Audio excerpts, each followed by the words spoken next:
Hello, everyone. Welcome to the Construction Record. I'm digital media editor Warren Frey, and with me today I have, Derek Smith.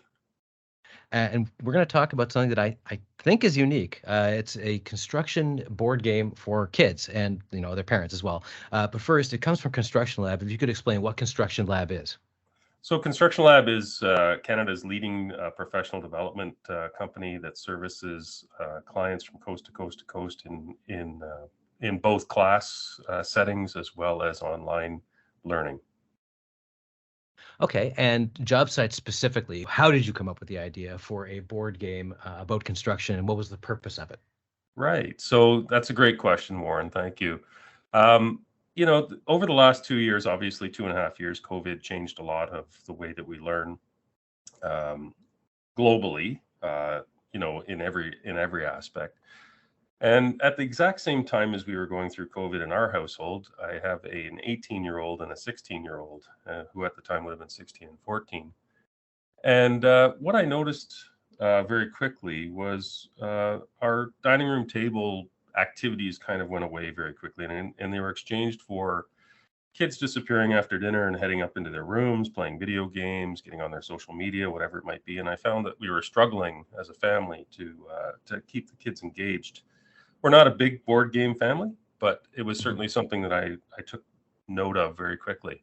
So with that and the ongoing challenges that we have across the country and throughout North America, with labor shortage, with work challenges that we might have out there in the construction industry, I thought, well, hang on a second. How do we engage kids again? Not only kids, teenagers. How do we have fun with adults who maybe have forgotten in their executive careers how to have fun anymore?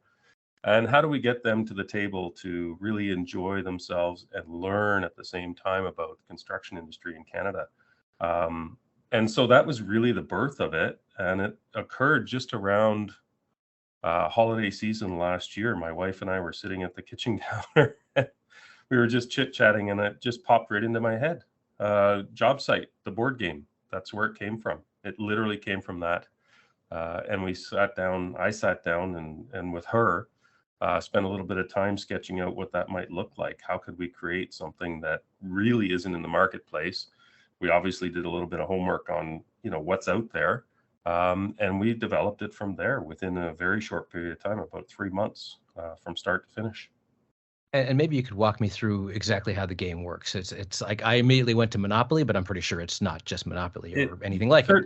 Certainly Monopoly is, the goal is to cross the finish line. I mean, it does borrow from Monopoly. The goal is to cross the finish line with a certain amount of money in your pocket. So it does have that, but it also has Pictionary challenges as well, Pictionary type challenges, as well as Jeopardy. So there is an element of all three of those throughout the board game. So you're challenged with challenge cards like you would be with Jeopardy. You're challenged with challenge cards to work together as a team. So you pick another player, for example, and you work together as a joint venture to come up with a solution like Pictionary would. So it really does sort of encompass all three of those gameplay approaches, if you will, as you move around the board. And I suppose the appeal of this is that it's about a job site, about construction. So what are some construction specific things about this game, and how many Easter eggs did you throw in?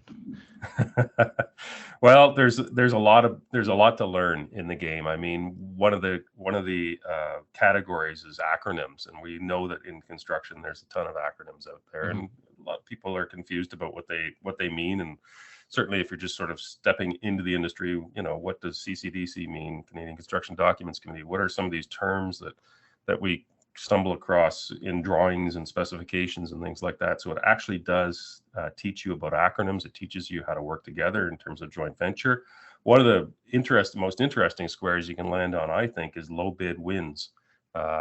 If you're in the construction industry, everybody that knows on the estimating side, the low bid win challenge. So, depending on what kind of cash you have in front of you, at that moment in time, you can reduce your price, by the cash you have in front of you and throw it on the table. So it's a little bit of a gamble, similar to Jeopardy in that last round of Jeopardy.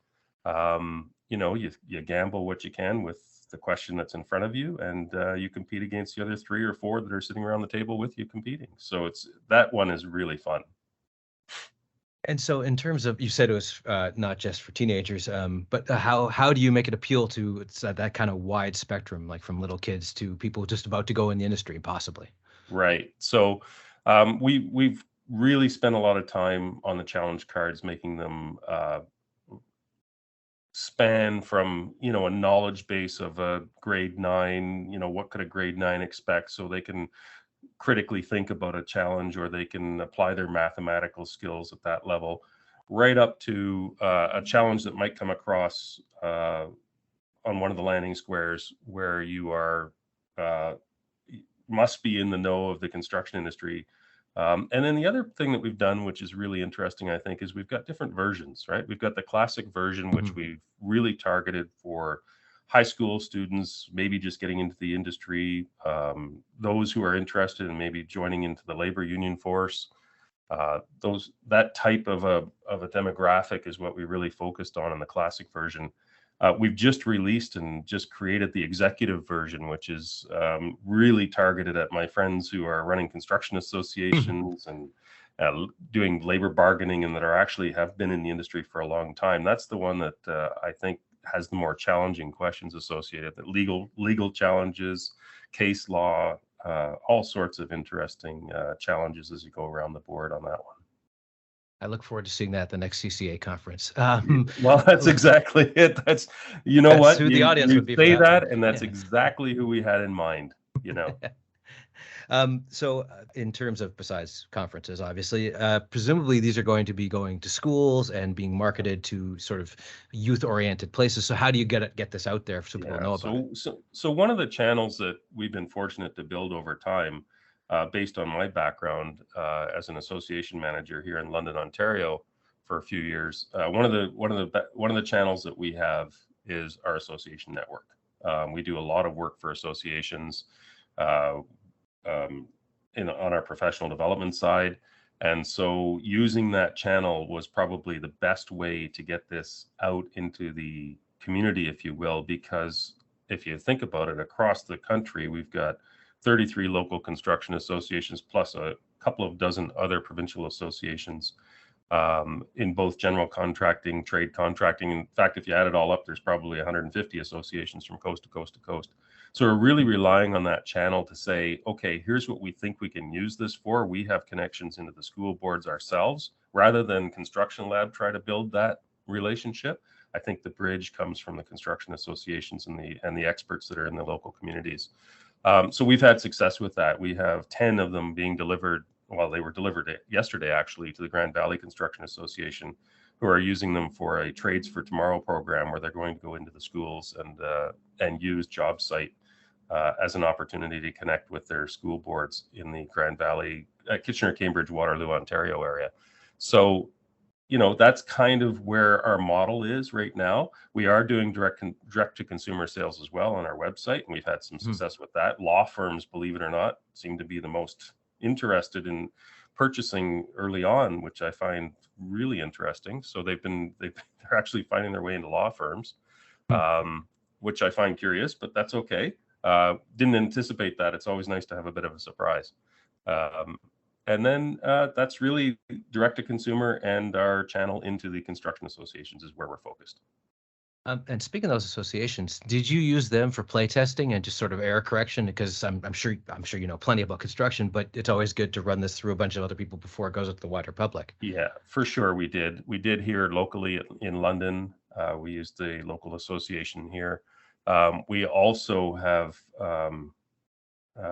made sure that through the testing and through the early stages, when you open up the game, there's actually a QR code inside that says, "Help us improve JOBSITE." And that QR code goes straight back to our website. We get automatic notifications when somebody wants to comment on the gameplay, and we're building that right back into the game on the next version as quickly as we can. So the next group that goes out the door has taken those comments into account through gameplay, and we're modifying it as we go. Okay, and if people are interested in the game itself or Construction Lab, where should they go? You mentioned the website. I would assume that's where you go. Yeah, so jobsitegame.com is the website, but you can also get through constructionlab.ca as well. There's a link there as well. So either through our company website or straight directly to jobsitegame.com. Okay, great. Thanks for joining us today. Thank you very much, Warren. Appreciate it.